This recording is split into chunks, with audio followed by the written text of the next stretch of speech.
Ya, masih bersama saya Abi Faizar Rahman Prabawa.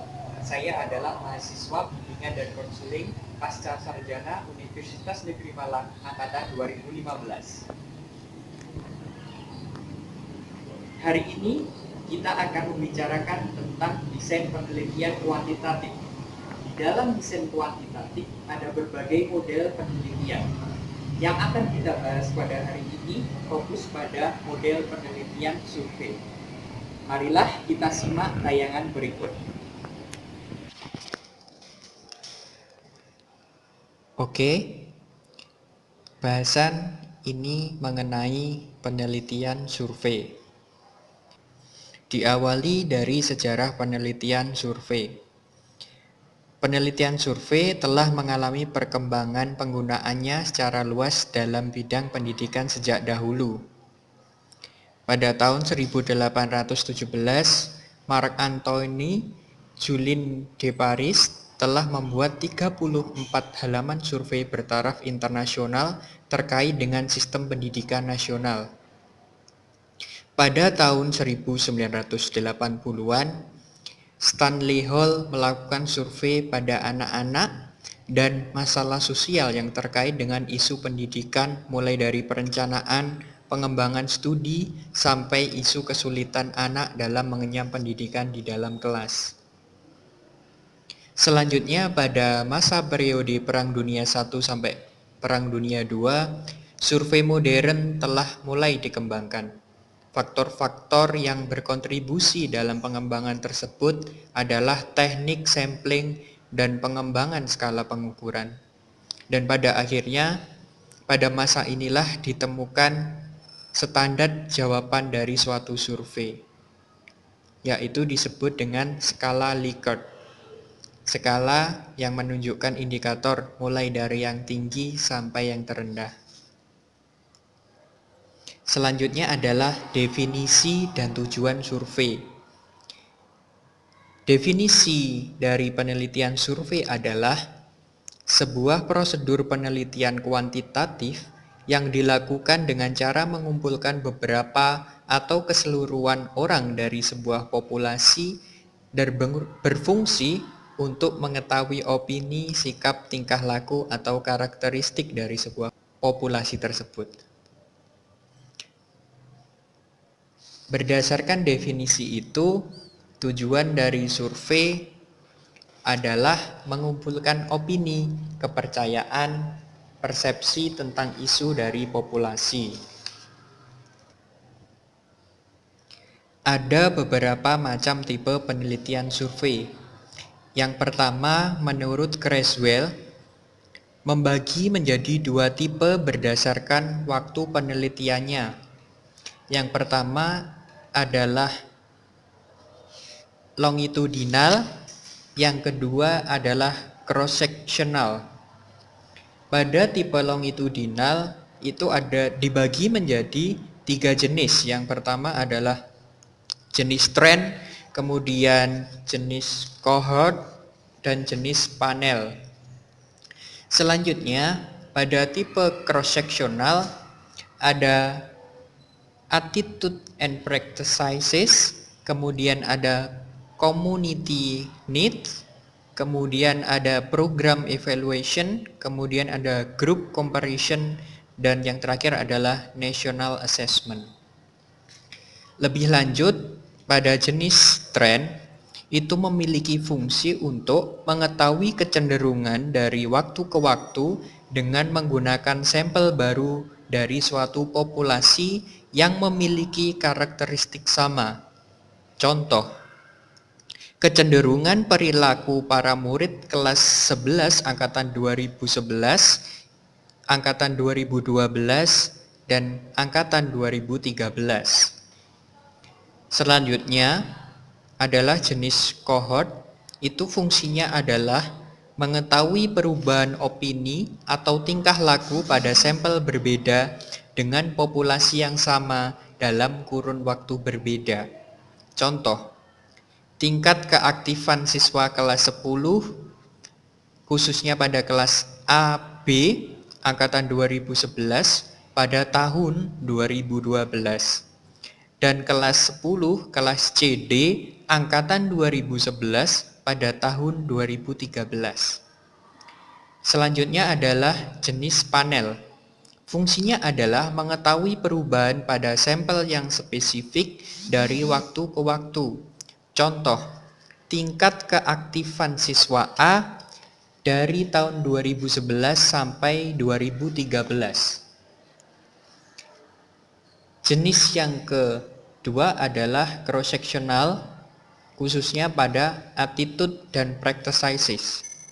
Berfungsi untuk mengumpulkan data terkait opini, kepercayaan, sikap seseorang terhadap suatu isu dalam kurun waktu yang singkat. Contohnya, mensurvei praktik konseling di sekolah A. Yang selanjutnya adalah community needs. Fungsinya adalah memberikan gambaran kebutuhan dari suatu populasi. Contoh, kuesioner need assessment siswa dari BK. Selanjutnya adalah program evaluation. Berfungsi untuk mengumpulkan informasi atau pengambilan kebijakan atau keputusan. Contohnya, angket monitoring dan evaluasi atau sering kita sebut dengan MONEV. Selanjutnya adalah group comparison atau membandingkan dua atau lebih suatu kelompok dalam konteks opini, kepercayaan, sikap, dan praktik. Contoh, membandingkan tingkat kebahagiaan ketika pelajaran matematika antara siswa sekolah A dan siswa sekolah B. Yang terakhir adalah national assessment. Ini berfungsi untuk mengumpulkan data yang melibatkan populasi yang sangat besar untuk memperoleh informasi tertentu. Contoh, survei popularitas suatu perguruan tinggi seperti di weibo.com.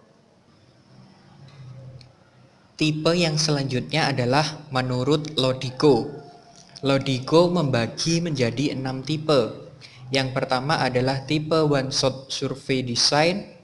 Tujuannya adalah mengetahui persepsi atau tingkah laku dari suatu kelompok pada satu waktu.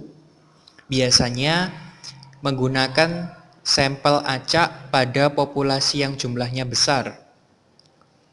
Kemudian diadministrasikan sekali survei dan otomatis menjadi sekali administrasi. Tipe yang kedua adalah follow up survei. Tujuannya adalah untuk mengetahui persepsi dan tingkah laku yang muncul dari suatu kelompok serta kemungkinan perubahan pada waktu yang akan datang. Biasanya menggunakan sampel acak dengan menggunakan kelompok yang sama pada waktu yang berbeda. Administrasinya 2 kali dan 1 kelompok serta melihat kemungkinan perubahan. Tipe yang ketiga adalah longitudinal survey study. Tujuannya adalah mengikuti dinamika suatu kelompok pada periode waktu jangka panjang dan melihat kemungkinan perubahannya atau adakah perubahan atau tidak, seperti itu. Sampelnya menggunakan sampel yang sama dan melakukan survei pada periode waktu yang tertentu. Selanjutnya adalah tipe trend survey study. Tujuannya adalah mengetahui tren atau kecenderungan pada suatu populasi pada tahun yang berbeda atau dengan kata lain, karakteristik yang sama pada waktu yang berbeda. Biasanya menggunakan sampel baru pada populasi baru namun masih memiliki karakteristik yang sama. Yang selanjutnya adalah cohort survey study.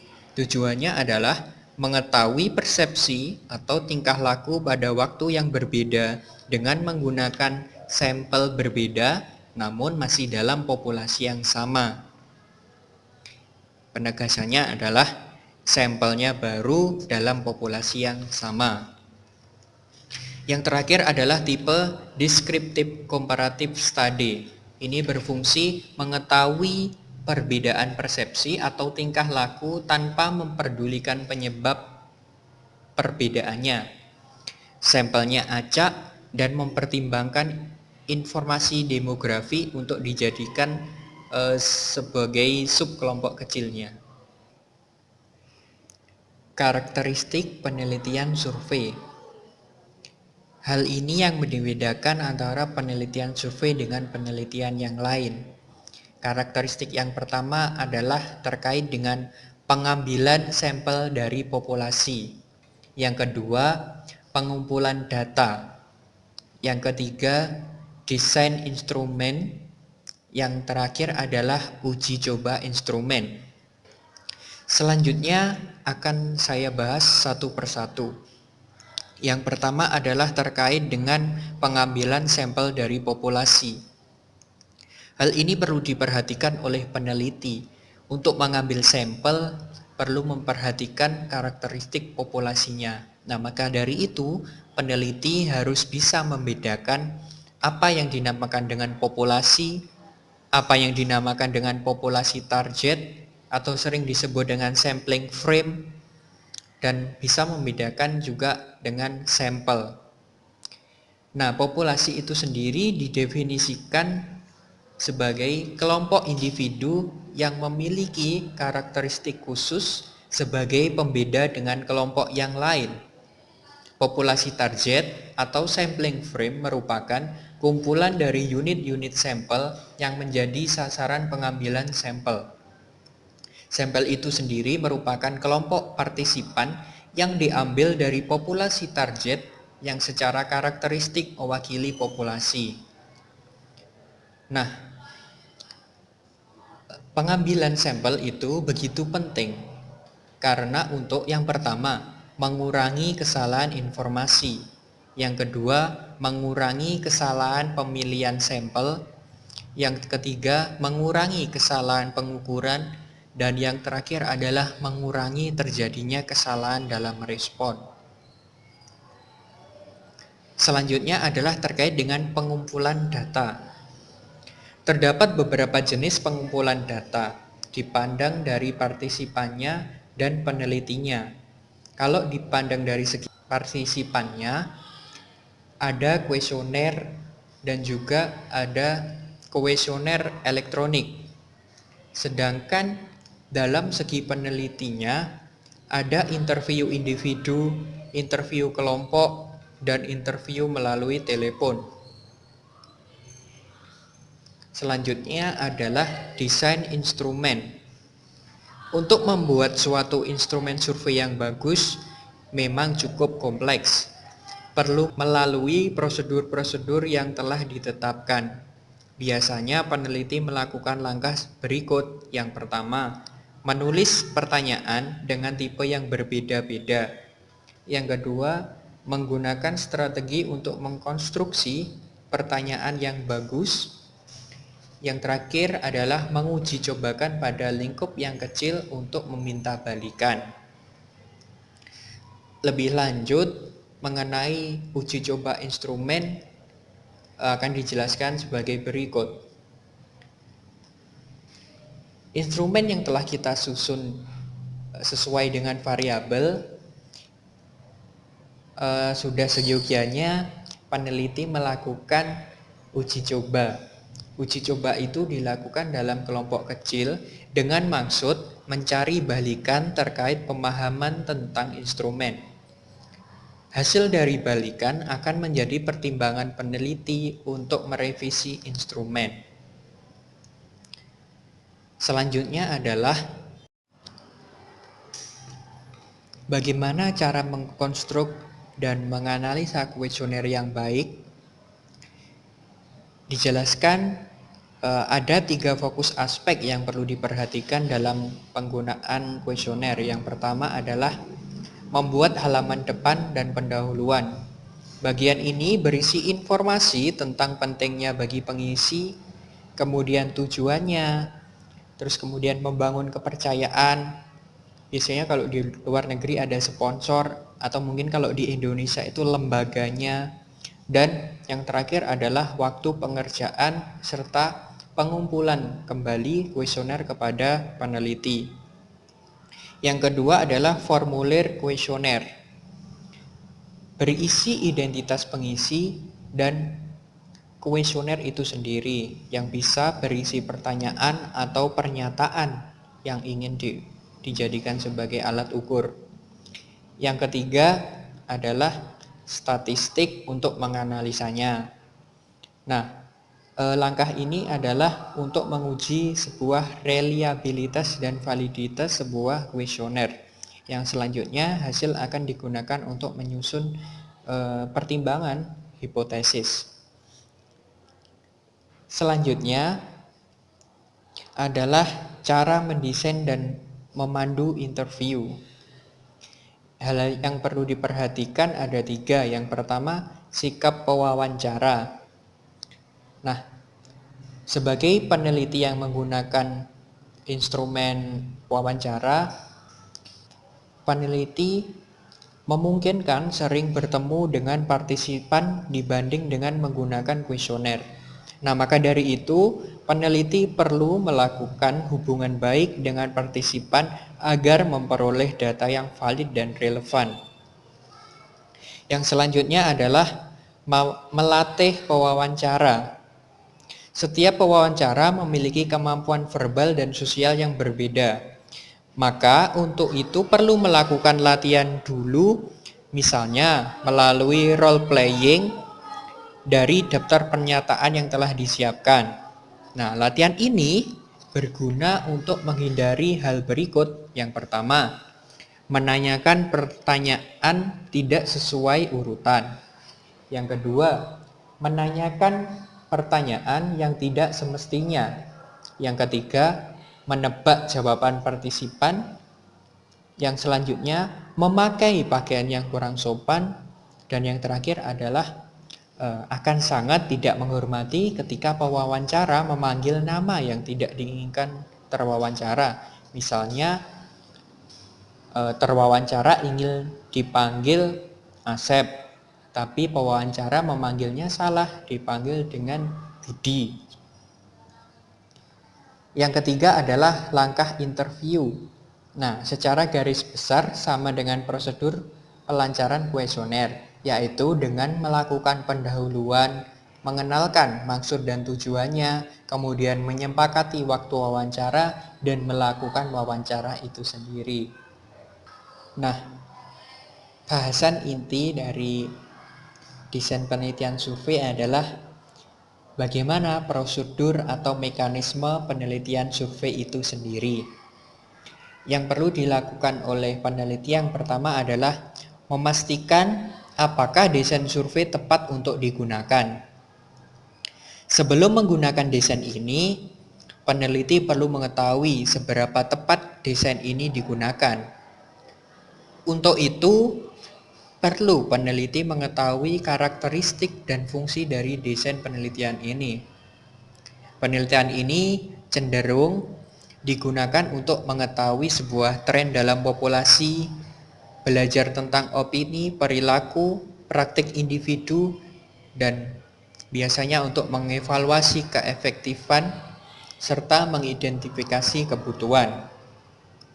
Kelebihan dari desain penelitian ini dapat mengadministrasikan dalam waktu yang singkat dan dengan data yang ekonomis, namun dapat mewakili demografi sebuah populasi. Keterbatasannya adalah tidak bisa mengontrol variabel yang mungkin berpengaruh.